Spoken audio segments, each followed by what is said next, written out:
Kvet podhradia je názov podujatia, ktoré sa už 8 rokov teší veľkému záujmu okolitých miest a obcí. Pri konaní tohto nevšedného podujatia sme do blízkej obce nedalekého Martina zavítali aj my. Opäť po roku sa obec Podhradie zmenila na farebnú oázu rozkvitnutých kvetov. Podujatie, do ktorého sa každoročne zapájajú desiatky drobnopestovateľov z širokého okolia, opäť zmenila centrum obce na nepoznanie. Aranžovanie prebiehalo už od piatka a veru ani to nebola ľahká úloha. Horúce slnečné lúče dávali zabrať nielen kvetinkám. Konečný výsledok práce organizátorov podujatia ste mohli posúdiť koniec koncov aj vy. Cieľ podujatia vždy bol a dúfam bude, aby sme sa stretli v príjemnom prostredí, pri peknej muzike, pri usmiatých ľuďoch a krásnych kvetoch. Najprv si prezrieť celú výstavu a potom si vybrať. Návštevníci podujatia mali neľahkú úlohu. Rozhodnúť, ktorý kvet je ten si vyžadovalo dlhé rozhodovanie. Ešte som si nestihla pozrieť výstavu, lebo predsa len sme to teraz rozbehli a mala som na starosti iné veci. Väčšinou musím povedať, že s takou chuťou alebo tak dopodrobná si pozriem výstavu až na fotografiách, ktoré máme. Vždy to síce obehnem, pretože je mojou povinnosťou ako jednej zo spoluorganizátorov vybrať aj cenu usporiadateľa, čiže musím si vybrať aj ja ten svoj nejaký víťazný kvietok, ktorý neovplyvňuje hlasy tých návštevníkov.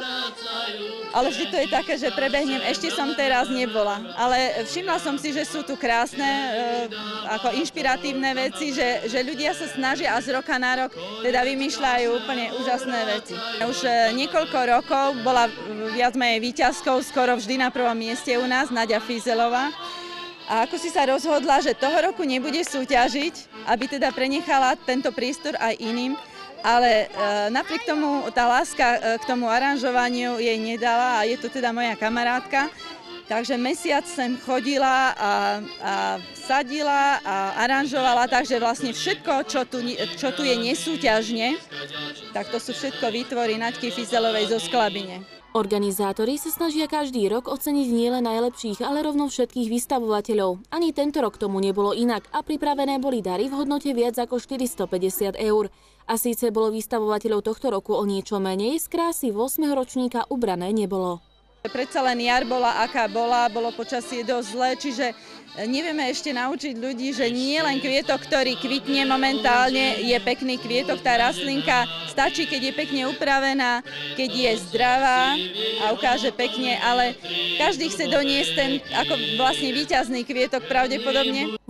ročník podujatia prilákal do Podhradia opäť viac ako 1000 návštevníkov. Vďaka organizátorov patrí aj počasiu, ktoré ani tentokrát nesklamalo. No my si ho objednávame. My už keď skončíme tento ročník, aj keď vždy pred výstavou poviem, že posledný krát, lebo je to strašne veľa roboty, driny, prípravy, zodpovednosti. Ale keď sa to podarí, tak hneď objednávame na ďalší rok vlastne dátum, aby nám to počasie vyšlo.